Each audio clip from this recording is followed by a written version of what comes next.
Good morning student. देखिएगा, twelfth class physics के लिए अगर हम कल के टॉपिक की बात करें तो कल हमने डिस्कस किया था कि किसी भी करंट कैरिंग जो कंडक्टर है उसके ऊपर लगने वाले फोर्स के बारे में बात की थी। और जो फोर्स है वो कितना होता था, ILB साइन थीटा। क्लियर? यानी उस कंडक्टर वायर के अंदर अगर I करंट फ्लो हो रहा है और L क्या होती थी, उस कंडक्टर वायर की लेंथ, और B उस कंडक्टर वायर के लिए मैग्नेटिक फील्ड जिसके अंदर वो रखा हुआ है, और जो साइन थीटा होता था वो I और B के बीच का एंगल होता था। क्लियर? तो ये किसी भी कंडक्टर वायर के ऊपर लगने वाला फोर्स होता था। क्लियर? अब देखिएगा, आज का जो टॉपिक है उसके बारे में हम बात करते हैं, that is force between two parallel conducting wire, यानी force between two parallel current carrying wire. यानी दो वायर हैं जो एक दूसरे के क्या है, पैरेलल रखे हुए हैं, तो उनके ऊपर उनके अंदर जब इलेक्ट्रिक करंट फ्लो होता है तो वो एक दूसरे के ऊपर फोर्स लगाते हैं। उस फोर्स का मैग्नीट्यूड हमें कंसीडर करना है। क्लियर? तो देखिएगा, when current is flowing in two parallel conducting wire they applied force on each other. यानी अगर दो कंडक्टिंग वायर के अंदर अगर करंट फ्लो होता है तो वो एक दूसरे के ऊपर फोर्स लगाते हैं। Clear? If current is in same direction, यानी अगर दोनों वायर के अंदर करंट की डायरेक्शन अगर सेम है तो दे विल बी अट्रैक्ट, यानी वो एक दूसरे को अट्रैक्ट करेंगे, otherwise they will be repel. यानी अगर दोनों वायर के बीच में करंट की डायरेक्शन सेम होती है, यानी अगर दोनों वायर के अंदर करंट अपवर्ड में है या फिर दोनों वायर के अंदर करंट डाउनवर्ड में है, लेकिन क्या होनी चाहिए, सेम डायरेक्शन होनी चाहिए, तो हम देखते हैं कि दोनों वायर हैं वो एक दूसरे को क्या करते हैं, अट्रैक्ट करते हैं, अदरवाइज वो क्या करते हैं, एक दूसरे को रिपेल करते हैं। क्लियर? तो देखिएगा, let us consider two wire PQ and RS place parallel to each other. मान लेते कि दो वायर PQ और RS एक दूसरे के पैरेलल रखे हुए हैं and current I1 and I2 is flowing in the same direction as upward in wire. ठीक है? और दोनों वायर के अंदर जो करंट है I1 और I2 वो अपवर्ड डायरेक्शन के अंदर क्या हो रही है, फ्लो हो रही है। Clear? Let distance between wires is D, और उन दोनों वायर के बीच की जो डिस्टेंस है वो कितनी है, D के बराबर है। क्लियर? समझ में आ गया? हमने क्या माना है कि दो वायर PQ और RS है वो D डिस्टेंस पर रखे हुए हैं और उनके अंदर करंट I1 और I2 क्या हो रहा है, फ्लो हो रहा है। ठीक है? अब देखिएगा, अगर हम बात करें यहाँ से magnetic field due to conductor PQ at wire RS, यानी इस PQ जो वायर है इसकी वजह से जो दूसरा वायर RS है, यानी कितनी दूरी पर है ये, D डिस्टेंस पर, तो हम इसको क्या बोल सकते हैं, so magnetic field to conductor PQ at wire RS और एट डिस्टेंस D, हम ऐसे भी बोल सकते हैं। तो PQ वायर की वजह से डिस्टेंस D पर जो मैग्नेटिक फील्ड है उसको हमने क्या माना है, B1, वो कितना हो जाएगा, म्यू नोट I1 2 पाई D, यानी I1 क्या हो गया, इस PQ के अंदर फ्लो होने वाला करंट। तो इस फर्स्ट वाले वायर की वजह से D डिस्टेंस पर, और D डिस्टेंस कहाँ है, सेकंड वाले वायर पे एग्जिस्ट करेगी, क्योंकि दोनों वायर क्या है, D डिस्टेंस पर एग्जिस्ट कर रहे हैं। तो मैग्नेटिक फील्ड कितना हो जाएगा, म्यू नोट I1 अपॉन 2 पाई D। ये हम पढ़ा चुके हैं कि किसी भी स्ट्रेट वायर से D डिस्टेंस पर जो मैग्नेटिक फील्ड होता है वो कितना होता है, म्यू नोट I1 2 पाई D। क्लियर?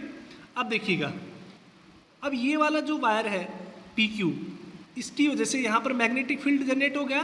तो मैग्नेटिक फील्ड जनरेट होने से इस RS वायर पर एक फोर्स लगेगा। तो उस फोर्स को हम कैसे कंसिडर करेंगे? Force experience by wire RS when current I2 flowing through it.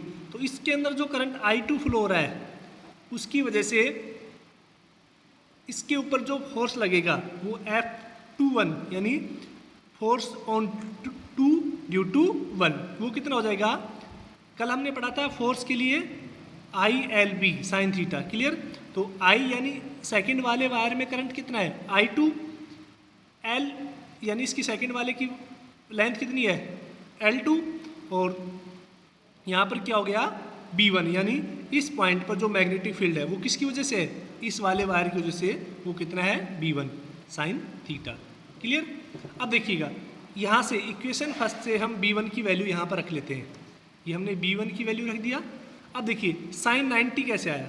देखो जो बच्चों ये साइन थीटा होता है ये क्या होता है? L और B के बीच का एंगल होता है, क्लियर? अब देखिएगा अगर हम इस वायर की बात करें यहाँ पर Fleming right hand thumb rule लगाते हैं। यहाँ पर अगर राइट हैंड थंब रूल लगा रहे हैं देखिएगा यहाँ पर करंट किस डायरेक्शन में? अपवर्ड डायरेक्शन में है। तो देखिए फिंगर्स की जो रोटेशन आएगी वो कैसे आएगी? यहाँ पर डाउनवर्ड में जाएगी। तो जो मैग्नेटिक फील्ड है वो किस तरह से होगा? क्रॉस में होगा। कैसे होगा? क्रॉस में। तो यहाँ से यानी थीटा कितना हो गया 90 डिग्री। तो यहाँ से हमने इसको वैल्यू रखी यानी ये कितना हो गया mu naught I1 I2 upon 2π2 into L2, clear? तो ये क्या हो गया? फोर्स किसके ऊपर? सेकंड वायर के ऊपर। किसकी वजह से? फर्स्ट वायर की वजह से फोर्स हो गया। अब देखिएगा अब the direction of force F21 will be towards PQ, यानी यहाँ पर जो फोर्स लग रहा है उसकी डायरेक्शन किधर होगी? इधर की तरफ होगी, PQ की तरफ। किस नियम से? By Fleming left hand rule. कल हमने फ्लेमिंग का लेफ्ट हैंड रूल पढ़ाया था। तो उसमें क्या बताया था हमने कि अगर जो लेफ्ट हैंड का अगर थंब फर्स्ट फिंगर और फोर फिंगर यानी मिडिल फिंगर है ये एक दूसरे के परपेंडिकुलर है। अगर मिडिल फिंगर करंट को डिनोट करती है, ये किसको डिनोट करेगी? करंट को। ये मैग्नेटिक फील्ड B को। तो ये जो थंब है वो उस किसको डिनोट करेगा? फोर्स को, ठीक है? तो देखिए इस वायर के लिए हम फोर्स की डायरेक्शन कंसीडर करते हैं। देखिए ये वाली फिंगर हमने मैग्नेटिक फील्ड की तरफ रख ली ऊपर की ओर। तो ये करंट की तरफ रखी ये वाली फिंगर। तो ये वाली फिंगर किसकी तरफ होगी? मैग्नेटिक फील्ड डाउनवर्ड में। तो थंब की डायरेक्शन किधर होगी? इस डायरेक्शन में, यानी जो थंब है वो इस डायरेक्शन को इंडिकेट कर रहा है। इसलिए यहाँ पर जो फोर्स जनरेट होगा वो किसकी तरफ होगा? PQ की तरफ, क्लियर? अब देखिएगा इसी तरह से similarly magnetic field due to the wire RS in which current I2 is flowing at the direction at the distance D। अब हम सेकंड वाले वायर की वजह से फर्स्ट वायर के ऊपर जो मैग्नेटिक फील्ड जनरेट हो रहा है B2 उसके बारे में बात करते हैं। वो कितना हो जाएगा? Mu naught I2 upon 2π2। देखिए यहाँ पर केवल I2 चेंज हुआ है क्योंकि फर्स्ट केस में करंट कितना था पहले वायर में I1, सेकंड में करंट कितना है I2। तो फोर्स कितना हो जाएगा? वही I1 L1 B2 sine theta. B2 की वैल्यू हम यहाँ से सब्सटीट्यूट करेंगे। ये कितना हो गया? I1 L1 mu naught I2 upon 2πd sine 90, clear? तो यहाँ से F12 कितना हो जाएगा? Mu naught I1 I2 upon 2πd L1, clear? अब देखिएगा और इसकी डायरेक्शन किधर होगी? RS की तरफ होगी। तो यहाँ से देखिए जो इक्वेशन फिफ्थ है और इक्वेशन जो थर्ड है दोनों सेम है। दोनों क्या है? सेम। तो यानी जो अगर दोनों वायर की लेंथ सेम है तो दोनों के ऊपर जो फोर्स है वो क्या होगा? सेम होगा। यानी फोर्स का मैग्नीट्यूड तो सेम होगा लेकिन जो फोर्स की डायरेक्शन है वो क्या होगी? एक दूसरे के अपोजिट होगी। यानी ये जो दो वायर के बीच का जो फोर्स है वो न्यूटन के किस लॉ को फॉलो करता है? थर्ड लॉ को, एक्शन रिएक्शन लॉ को, क्लियर? तो ये क्या था? दो कंडक्टिंग वायर के बीच का फोर्स। क्लियर। अब देखिएगा, अगर हम बात करें 1 एम्पियर की डेफिनेशन की, यानी 1 एम्पियर की स्टैंडर्ड डेफिनेशन क्या होती है, तो देखिएगा हमें पता है कि जो फोर्स F है वो कितना होता है, mu naught I1 I2 L upon 2 पाई डी। क्लियर। अब देखिए अगर I1 और I2 की वैल्यू 1 एम्पियर हो जाती है, क्लियर, यानी दोनों वायर में सेम करंट फ्लो हो रहा है और दोनों वायर की जो लेंथ और डिस्टेंस है वो भी कितनी है, अगर 1 मीटर है, तो उस केस में देखिएगा म्यू नोट अपॉन ये वैल्यू रख दी हमने, पाई की वैल्यू कितनी होगी 3.14, या फिर पाई की यहाँ पे पाई रहने देते हैं अभी। अब देखिएगा म्यू नोट को हम यहाँ से कैसे लिख सकते हैं, 4 पाई इंटू 10⁻⁷, क्योंकि देखो म्यू नोट अपॉन 4 पाई ये कितना होता है 10⁻⁻⁷, तो म्यू नोट कितना हो जाएगा 4 पाई इंटू 10⁻⁻⁷। क्लियर। तो म्यू नोट की जगह हमने क्या रखा है 4 पाई इंटू 10⁻⁻⁷ अपॉन 2 पाई, तो ये कैंसिल हो गया 2, तो कितना आ गया 2 इंटू 10⁻⁻⁷, यानी 1 एम्पियर की डेफिनेशन क्या हो गई, if 2 wire of length 1 metre each, यानी अगर 2 वायर हैं जिनमें प्रत्येक की लेंथ कितनी है 1 मीटर है, place at a distance 1 metre, वो दोनों कितनी डिस्टेंस पे रखे हुए हैं 1 मीटर पे रखे हुए हैं एक दूसरे से, तो उनके ऊपर जो फोर्स लग रहा है वो कितना होगा 2.10⁻⁷ न्यूटन है, तो उनमें करंट की वैल्यू कितनी होगी 1 एम्पियर। क्लियर।